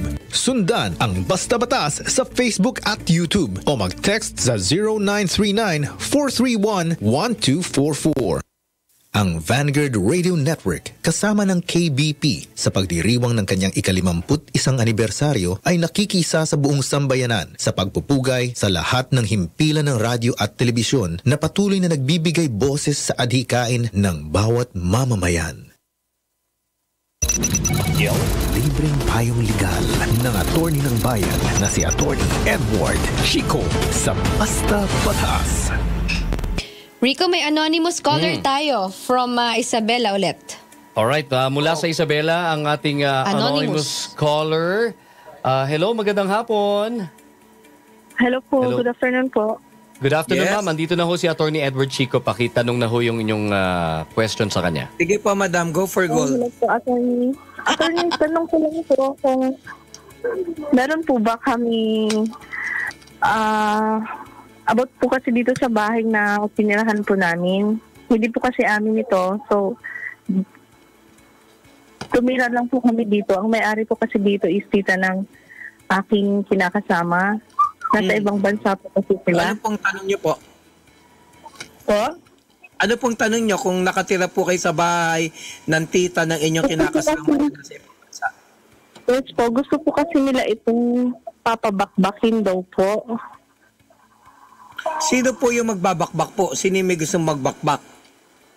Yung may-ari daw po nito nung bahay. Pero itong lupa po hindi po sa kanila. Tinirikan lang po nila din ito. Okay. Sino po may-ari ng lupa? Yung tita po ng asawa ko po. Teka lang. Teka, nalito ako. Di ba ang may-ari nga ng property na yan, yung tita ng kinakasama nyo? Tama po ba? Okay. Yes po. Okay. Yung bahay, sinong nagtayo? Kung hindi tita mo? Sila po. Pero ito pong lote na ito, hindi din po sa kanila. Ma'am, sandali lang po, mama. Kaya kung niyan. naman po, ma'am, kung makasila naman kayo, parang barkada ko yung mga sinasabi niya tao na, uy, kumusta sila? Na-miss ko na, ha? My God. How long was it nga pala nung nagpalitan ng tita? Siyempre, ma'am, yung sila, ma'am, sino mismo po yung sila? Ulitin ko pa, ang may-ari ng lupa, yung tita na kinakasama niya na nasa abroad. Tama po. Okay. Tama po ba, ma'am? Hello? Hindi po sa kanila itong lupa, attorney. Ma'am, eto nga, ma'am, pakinggan nyo lang po ako, ma'am, ha? Okay, ma'am, ganito, ha? Yung lupa, ang may-ari, yung tita na kinakasama mo na nasa abroad, tama ba? Attorney, ito po kasing lupa na ito, attorney. Ano po kasi ito, bali, private property. Private property po sila. Private property, ma'am. Sino may-ari ng property na yan? Village po kasi ito, parang hindi pa po nila ito nabayaran ng tita ng kalibin ko. Teka lang. So, ibig sabihin yung tita mo, siya ang nag-avail ng lupa na yan, kaya lang hindi pa kompleto ng bayad, tama ba? Hindi pa po nila po nahulugan kahit minsan. Pero sila ang nag-avail supposedly. So, ang may-ari pa niya sa madalit sabi, yung subdivision pa, tama ba? Yes po. Okay, ang nagtayo ng bahay, yung tita mo rin. Yes po. Okay, yung pag sinasabi mong sila, may kasama ba siya? Ang sila, ibig sabihin, madami po. O siya lang? Mag-asawa po sila, sir. Attorney, mag-asawa po sila. Okay, yung asawa niya nasa abroad rin o nandito sa Pilipinas? Hindi, saan po? Nasa abroad? Pa? Nawala ka, attorney. Nasa ibang bansa po sila, attorney. Okay. Sino ang gusto okay. Bakit daw nila gustong bakbakin? Kasi may kadahilanan bakit binabakbak ang mga bagay na hindi na naman dapat binabakbak pa. Kasi ayaw na yapot po nilang nandito kami. Okay. Ang tanong ko lang po ganito, mama, no, malino kasi sila may-ari po ng bahay na yan. Kasi po, ang may-ari ng lupa, subdivision pa rin, pero yung bahay na yan, ang may-ari niyan, yung mag-asawa talaga. Ang tanong, paano po kayo nakatira dyan? Inuupahan nyo ba? Hindi po. Bali, pinatira lang po nila kami dito. Then, Okay. Ano ang terms and condition ng pagtira ninyo? wala naman po kasi parang inabandona na din po nila ito eh. Then, after po, this year po, 1 year na po kami dito. Then, Okay, ganito pong gagawin natin, ano? Kasi sa totoo lang po, kung yan ay inuupahan ninyo sa kanila, yung lupa, yung bahay na yan, hindi naman nila kayo pwedeng gawa ng masama, hindi rin kayo pwedeng paalisin, hindi rin pwedeng bakbakin basta-basta yan, nang hindi pa po natatapos yung pag-uupa at hindi na nare-renew. Kaya lang, pinapatira lang pala kayo dyan out of their pure liberality. Kumbaga, dahil, sige, dyan na lang kayo tumira at pinahayaan lang kayo, kung sila ang may-ari niya, syempre sila ang magdidesisyon. So, ang magiging issue niyan, may karapatan ba kayo dun sa possession? Depende po dun sa usapan. But as a general rule po, hindi na kayo basta pwedeng alisin dahil kayo ang pinayagan tumira dyan, may possession, maaari lang kayong mapaalis pag meron pong desisyon ang korte. So, hayaan nyo muna sila magdemanda. Pag di sila nagdemanda, hindi kayo basta pwedeng paalisin dyan. Kasi may mga requirements, madadala kayo ng demand letter, magpa-file pa ng petition for ejectment. Sa madalit sabi, hindi kayo basta pwedeng paalisin. Pangalawa, hindi porket sila yung may-ari ng lupa, ng bahay, maaari na lang nilang basta bakbakin yan kasi binigyan kayo ng right of possession eh. So kaya sasabihin nyo, kung gusto nyo gawin ito, magdemanda kayo sa korte at kung yung sasabihin ng korte, susunod naman kami. Okay po? okay po, attorney. Ay, sige, maraming salamat po. Alright, maraming salamat po, madam. Alright. Habang iniintay natin yung ating susunod na caller, Rico Jan, basahin ko lang tong nasa, sabi ni, yung tanong ni Miss Jonaline, sabi niya, pwede daw ba siya mag-file ng kaso dyan sa dito sa Pilipinas kahit nandun siya sa ibang bansa? Oo. Attorney. Pwede naman, ano, kaya lang, syempre, pag magte-testify ka, kailangan pumunta ka dito. Ngayon, kung talagang hindi ka din pwede mag-testify at meron naman taong may personal knowledge about it, kung yan ay kasong krimen halimbawa at public offense naman, kahit hindi ikaw yung magsampa ng kaso, pwede, kahit ikaw yung biktima lamang.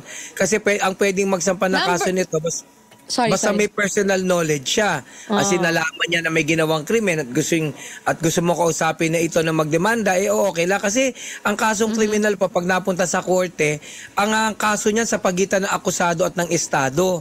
Yung nagpa-file witness lang. Di kung merong ibang tao na naka-witness din, pwede naman mag-file in your behalf.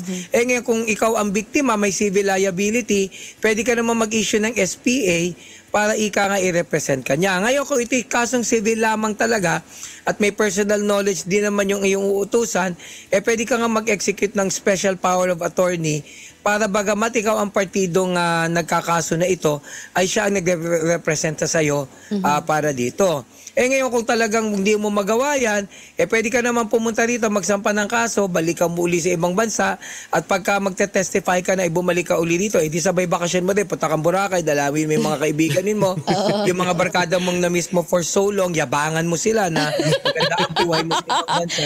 Paandaran mo, ma'am. Gawin yun. Paandaran mo na, yabangan na to, hindi ba? Panindigan mo. Kahit ba cyber libel, kailangan talaga personal, ano, attorney? Hindi, ang problema kasi pag criminal case kasi, ang nag-aakusado ay witness lang naman. So, ang problema, kung ikaw lang ang may personal knowledge, ikaw lang na nakakaalam ng pangyayari ng krimen, talagang persado kang umuwi at mag-testify. Pero kung may iba na mga pwedeng mag-testify for you, pwede naman silang magdemanda. Kaya lang may mga kaso na mag-testify ng personal, pero pag na sa korte, magiging public offense na. Kumbaga, people of the Philippines versus something na ang kalaban mo estado. Pero ba, kagaya ng mga rape, cyber libel, ikaw lang din naman yung may karapatan talaga na magdemanda. So, you'll be forced actually to file the case. Pero as I said, pwede ka namang umuwi sa ibang bansa. Pag magte-testify ka dito, diyan ka lang mag-testify. And besides, baka pwede na, no? Hindi ko masyado sure, pero alam ko pwede na. Pwede, nagko-conduct na din naman ng virtual hearing ngayon. Kung ikaw naman akusado, baka maaari kang mag-file ng motion para gawing virtual yung hearing. Yun. Rico Jan, may isang question dito. Nakita mo? Sabi ni Ellie Ugario, Attorney, pwede po ba gamitin ang audio recording against grave threat? Pinaabangan po kasi ako sa 2 riding in tandem and siyam na kalalakihan. Nai-record ko po yung insidente, including lahat ng banta and kondisyon. Well, pero kung kausap mo sa telepono tapos ni-record mo secretly, ang problema hindi admissible yan at wiretapping pa yan. Pero kung hindi naman ikaw yung nag-record, may nakakita halimbawa sa CCTV camera or nahagip yan, maaari mong gamitin yun. May rules and electronic evidence. You can present that as evidence ang magiging witness mo yung kumuha ng CCTV. Kasi may mga, lalo na yung mga pampublikong lugar, hindi sila nag-expect ng privacy. So kung makuna sila ng CCTV, maaaring gamitin yan. Pero kung halimbawa, huhulihin mo siya, makikipag-usap pa sa telepono, tapos i-wire-tap mo, ibig sabihin, dire-record mo secretly, hindi siya magiging admissible. Ngayon, bakit ganyan yung batas? Kasi maraming pangyayari noon na kumbaga nagre-resulta sa paglabag sa karapatan ng isang individual sapagkat nire-record yan secretly. You can only wiretap when you get a court order for that. So, ganun po ang mangyayari. O kaya, pwede mo sabihing nire-record mo. Kaya kung mapapansin mo, pag tumawag ka sa BDO o sa PPI o sa anumang bangko at sinisingil ka ng utang o may reklamo ka, di ba sinasabi sa'yo, Sir, wag po kayo magagalit, recorded po ito, di ba? So, kasi nga, kailangan na humingi ka ng consent. Pag sinabi mong, ayaw ko, ay hindi nila i-record. Oo. At tapos idadrop nila yung call. Joke. Mababayaan ka na lang nila. Oo. Ito, ang follow-up sabi ni Jonalyn, attorney. Ang sabi po kasi attorney ng PNP at barangay, hindi daw po pwedeng magsampa. Ito yung kung pwede siya mag-file ng kaso kahit nasa ibang bansa. Alam po ng live-in partner ko po. Hindi, kung una-una kasi ano ba yung kaso? Baka kasi yung kaso, ikaw lang yung may personal knowledge, talaga kinakailangan, magsampa ka ng personal. Pero hindi mo kinakailangan, ito, attorney, ang kaso, na dito ka nakatira. Ayan. Dinawin ko lang ang kailangan lang, kung kailan ka magte-testify, una-una kung civil case lang yan. Kung civil case lang yan, pwede ka mag-appoint ng SPA to attend for you. O di siya ang magte-testify dito. Ngayon, kung may mga bagay na may personal knowledge, ikaw lang, pag magte-testify ka na, uuwi ka lang dito. Kailangan kasi nga, nasa ibang bansa ka Pero yung mga pag-attend ng mga regular hearings, somebody else can do that for you. Mag-execute ka lang ng SPA. Pagkasong kriminal naman, tandaan mo yung nagdedemanda ay witness lang. Halimbawa, murder. Anyone technically can file a case for murder, hindi ba? Or pwedeng ikaw ang mag-file, tapos uuwi ka na lang pag magte-testify ka dahil ikaw ay may personal knowledge. Ayun. Alright. Uy, bago natin ituloy ang pagbabasa ng ating mga messages, yung mga katanungan, batiin ko lang lahat ng mga press naman. Yan. Now, it's May 3 is World Press Freedom Day. Hello, yan. Ariel from PPI. Okay. Yan. Happy World Press Freedom Day po sa lahat ng mga press natin sa buong mundo. But gusto anyway, ito talagang pag-usapan na din lang. Gusto ko ding batiin yung kaklase kong yung schoolmate ko na pare, si Father Tikya, So, pagtanggol po natin ang priest freedom. Priest. Yun. Okay. Kasi may freedom din sila. Diba? May pari kang kaklase, Tikya ang pangalan.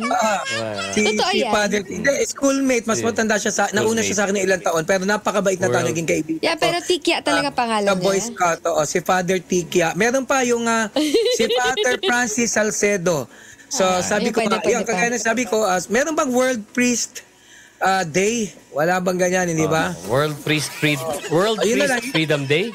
Siguro yun na lang, ipagtanggol na lang ng priest. Talaga naman. Minsan. Ano masama? Mali ba? Ipagtanggol ang priest freedom. Anong mali doon? May karapatan din at kalayaan ng mga kaparian. Ano ko, ewan ko. Sabi dito. Again, Father Francis Salcedo, Father Tikya, magandang hapon sa inyo. Sana one of these days makapanood kayo dito sa aming programa. Correct. Fina-flash natin sa screen mga kabatas ang ating question ha. Yung kasong serious illegal detention daw ba isang non-bailable offense? Hashtag basta batas tama or hashtag basta batas mali or hashtag basta batas ang lagay May nagtatanong sa akin, meron daw bang serious legal detention? Meron po pag hindi ka pinayagan ng asawa mo. Ayun. Lumabas. Serious legal detention yan. Legal yun serious Kayo legal naman, detention. sobra naman kayo. Sabi dito ni Jenny, tungkol Jenny sa from the block. Jenny from the block, oo. Tungkol sa utang, detalye ng katanungan. Okay. Nangutang po ako isang kooperatiba 2019, hindi ko po nabayaran hanggang sa nag-pandemic, lumipas ang 5 taon, hanggang ngayon, 10,000 po ang utang ko. Ngayon po, may tumawag sa akin, yung utang ko daw, umabot na ng 47,000 plus. Ilang taon niya yung utang na yan? 5 Para years mga na. 5 years, ano? Makukulong daw ba siya at ilang taon? Well, unang-una walang nakukulong sa utang, hindi ba? Kaya nga pag nagpautang ka, ang remedy lang available i-demanda mo yan ng kasong sibil for payment, for collection of sum of money. Siya yung nangutang, ha? O kaya nga pagka may umutang sa inyo at hindi nakabayad, hindi nyo yan mapwedeng ipakulong. Kaya nga yung ibang ginagawa, pinag-i-issue ng cheque. Kasi pagka yung cheque tumalbog, maaari siyang magsampan ng kaso BP22 o yung bouncing check o yung tinatawag na estafa through issuance of a bouncing check. Pwedeng i-demanda yon. Yun ang magiging leverage mo. Yung iba naman ang ginagawa, pag nagpapautang, humihingi ng collateral. May minomortgage na property. Para nga naman pag hindi nakabayad, maaari mong ibenta sa tinatawag na public auction or sa publiko, maaari mong i-foreclose yung property para yung proceed nun ang pambayad sa inutang sa'yo. Bakit may mga ganyang remedies? Kasi nga kung magpapautang ka lang at hindi nakabayad, ang tanging pwede mo na lang gawin ay ipagdasal at magdemanda ng kaso sa korte. Kaya nga ang problema papaano kung wala din naman talagang pera na at hindi naman nakukulong sa utang ang umuutang. Kaya nga ako lagi sinasabi ng nanay ko sa akin, alam mo anak, pag nagpautang ka, parang isipin mong tulong mo na yan at wag mong asahan na mababayaran ka dahil in most cases, maraming hindi nagbabayad ng utang. Kasi nga, hindi naman din sila makukulong. So, ganun po yun. May pangalawa lang akong issue sa example ninyo. Kung yan ay 4 na taon, 10,000, normally, dapat yan ang legal interest lamang, maliit lamang. 6% na lamang beginning 2013 ang forbearance of money. Dati nga, 12% pa yan. Di kung ita-times 4 mo yan, 24% lang. Di kung 10,000 yan, dapat by this time, ang dapat bayaran mo lang, following yung tinatawag natin na legal interest, will have to be 12,400. Oo, 400 pesos. Kaso ang problema dito ay naging 40,000. Ibig sabihin, unconscionable yan. Diba? Ngayon, depende sa usapan nyo. Pwede naman lumampas sa 6%. Kung gagawing 12, siguro pwede. 14 per year, pwede. Hanggang 18, pwede. Hanggang 20. Pero kung gagawin na sobrang laki kagaya na ito, nag-balloon from 10,000 to 40,000, di lumalabas na halos 80+% per annum yan. Unconscionable yan, hindi makatwiran yan. Ito, tatandaan nyo ha, ang sabi ng Korte Suprema, kapag ang utang ay nagpatong ng hindi makatwirang interest, bagamat balido yung utang mismo, yung principal amount, kinikilala ng batas, na meron talagang kontrata ng pag-uutang at ikaw talaga ay umutang halimbawa na 100,000, kinikilala ng batas na valid yung amount na yan at kailangan ka magbayad. Pero, patungkol po dun sa interest na napaka-unconscionable, unreasonable at napakataas na talagang nakakalula, talagang nakakainis, karimari-mari na talagang sasabihin mo, hindi na ito makatwiran. Ang sabi po ng korte, daan po ay walang visa or void. Dahil void yan is set aside ang unconscionable interest. Tapos mapapalitan na po ito na tinatawag nating legal interest. Yan. Kulit mo talaga. Malinaw na yung paliwanag ko Malabo ba? Hindi yung the way you say it. Unconscionable, Kung kaya... Ay, Attorney Edward Chico, kapag yung ating mga kababayan, mga kabatas natin dyan sa Singapore, sana pagka may exact details ka na, imbitahan mo sila agad-agad. Tapos ipopost din natin sa Facebook page natin yung detalye. May mga kaibigan ka ba miss dyan sa Singapore? Di ba nga sinabi ko nga, paulit-ulit ang tanong, ano ba naman? Sino nga yung kamag-anak mo? Ha? Sino may kamag-anak sa Singapore? Ikaw, DJ Rico? Ako. Yung Ayan, di pwedeng ma-invite. Cousin-in-law. Kasi niloko. At yung family niya pwede manood yun. Ayan, may 4 na manunood sa'yo. Yay! Ay, ikaw naman, Ma'am Jen. Meron ka bang kaibigan sa Singapore? Kasama na nga yung 4. Kasama na nga doon sa 4. 2, di ba? Ano? Yayabang. May tanong pa ba tayo? Wala na. Order na cart. Rico dyan, go! Ito, ang sabi dito, from... Dalihan, nawawala eh. Greetings mo na.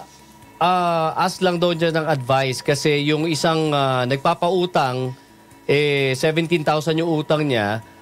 Nung last question? Tapos na tayo tapos na ba to? Next week na lang yung carry over natin. Sige, sagutin na natin. May big lang naman. Go!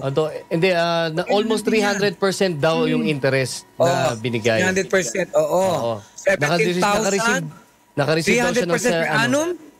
Per annum yan? Yung total na.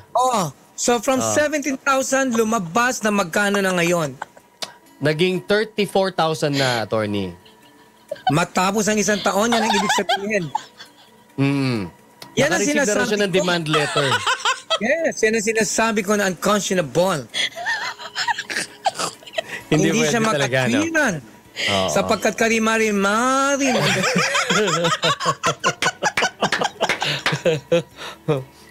Hindi siya pwede. I know. Yes. Kapag kagaya na sinabi ko kung 17,000 yan, kinakailangan legal interest lang. Kung 34,000, hindi na siya makatwin. Antare ni Armstrong Squad, kahit dito sa Italy, may kaibigan si Ma'am Jenny. Si Dakilang niloko ka! Ang galing. Hindi mo nabasa yun. Yun lang. You were caught unaware. Yes. That's so Okay, hindi ko dyan meron. Walang masama sa pagiging nanay, dakila naman. Tigilan na yan. Okay, parang gusto sabihin, di baling unanay, dakila naman.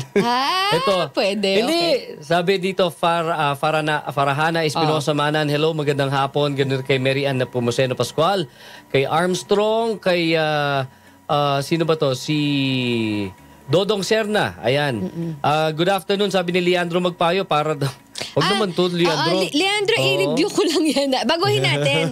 Hindi naman, kahit mainit sa Nueva Ecija, hindi siya Mainit lugar lang ni talaga. Lucifer. I rebuke that. It's a blessed province. Huwag ka mag-alala.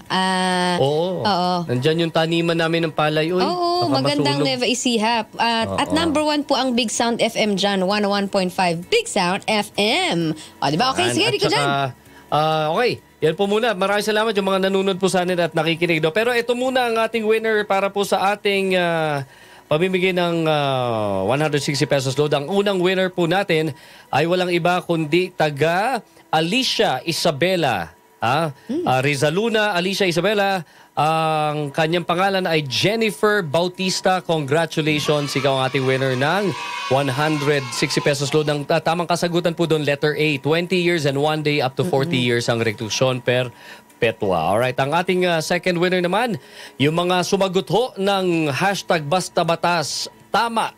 Yan, ang tamang kasagutan. Serious illegal detention is a non-bailable offense. Okay? Hashtag Basta Batas, tama. Paki-raffle lang po yan. Asan na yung ating raffle? Bruce, Master Bruce, paki-ano na yan. Yan, okay. Ang congratulations kay Bienvenido Acob. Ayan, congratulations. Ikaw ating winner ng 160 pesos load.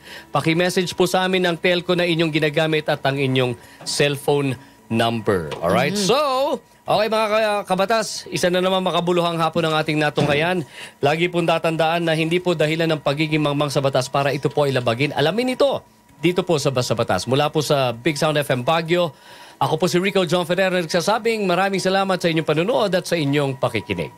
At syempre maraming din pong salamat, yun lang. Tipid. Ako naman meron akong may papaanda din ako. May paandar ako ngayong hapon. Paandar ako, nanay.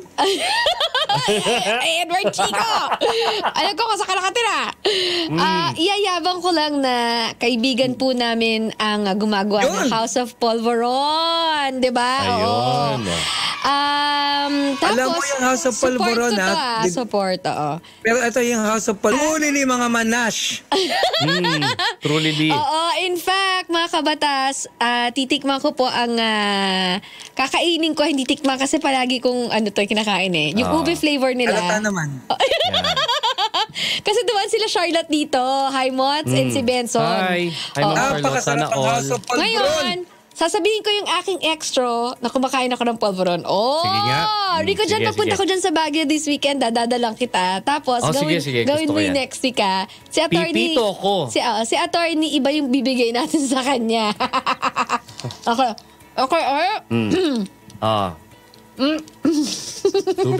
Tubig. Sabi ko na tubig. Ang hirap pala. Mula pa sa bumubuo ng basta. Tubig. Pamumuno po ng aming president. Ang CEO, gusto niyo mag-gabap. You know. Sasama hirap na. Yung brush mo at nag-service ni Nueva. Ganyan pa ang mga production team mo na sa iba't iba ng itatawid ko to. Tawid mo yan. Masama kaming nagpapasalamat sa inyong panonood. Pakakinig. Ang bata-bata. Ano? Ang basta-bata sa ipatuloy.